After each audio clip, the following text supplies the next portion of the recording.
Saudi अरब के लिए बताया गया, आज ये खबर आई कि उन्होंने अपना ईस्ट वेस्ट रूट खोल दिया है, जिसके थ्रू वो हॉर्मोज को बाईपास करके ऑयल सप्लाई कर रहे हैं। तकरीबन 7 मिलियन बैरल्स पर डे है। ईस्ट वेस्ट ऑयल पाइपलाइन है जिसको खोला गया है।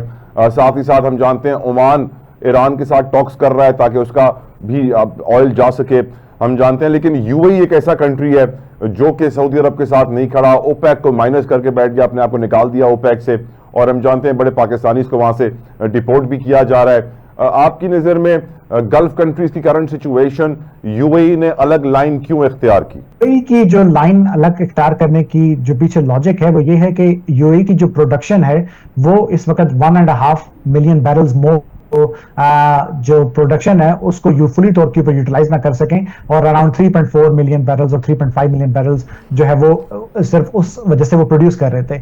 ओपेक की हमेशा से जो लास्ट फ्यू डेकेड्स ये पॉलिसी रही है कि हम कम ऑयल प्रोड्यूस करेंगे और अपनी प्राइस को हम जो है वो मेंटेन करेंगे।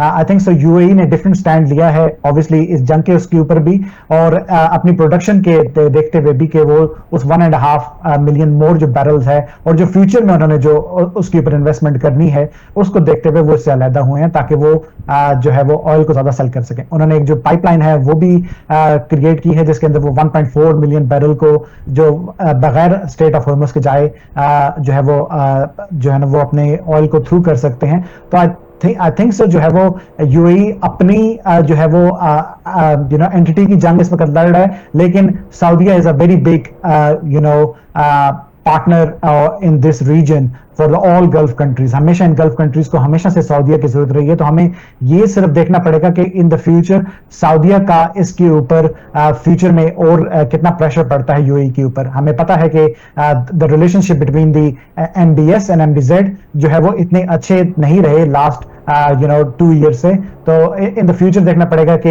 ये रिलेशनशिप किस रूप में जाएंगे, और यही रिलेशनशिप पूरे गल्फ की जो पिक्चर है उसको भी आइंदा जो है वो हमारे सामने पोर्ट्रे करेंगे।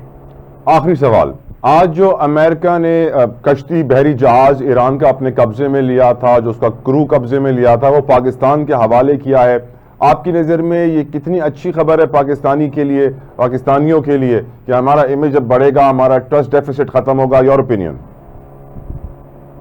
आई थिंक सो बहुत अच्छी खबर है। जो शिप उसका है उसको वापस करना, 22 क्रूमेंस को पाकिस्तान के थ्रू वापस करना, वंस अगेन जो है वो पाकिस्तान इसके अंदर जो है वो एक बहुत अच्छे रोल के ऊपर जो है वो उभर के सामने आ रहा है कि हम जो है वो हम ईरान के जहाज और ईरान के क्रू को वापस कर रहे हैं, जबकि इंडियन एक्सरसाइज के अंदर जो नेवल जहाज गए थे उसको जो है वो अमेरिका ने निशाना बनाया था। सो हम एक बेटर पार्टनर के तौर के ऊपर ईरान के ऊपर भी सामने आ रहे हैं, आई थिंक सो, और दुनिया के सामने भी ऑटोमेटिकली हम आ चुके हैं। आई थिंक सो हमें अब इसकी ज्यादा और प्रूव करने की जरूरत नहीं है, but I think so in the future ये जो गुडविल हमने और आज इसने लास्ट 24 आवर्स में जनरेट की है, ये ईरान के साथ हमारे फ्यूचर में इस मुआहदे के ऊपर असरअंदाज होगी, और होपफुली एक अच्छा मुआहदा जो है वो सामने आ सकेगा जिसके ऊपर से पीस जो है वो इस रीजन में फ्यूचर के लिए सिक्योर हो सकेगा। Thank you so very much for your precious time.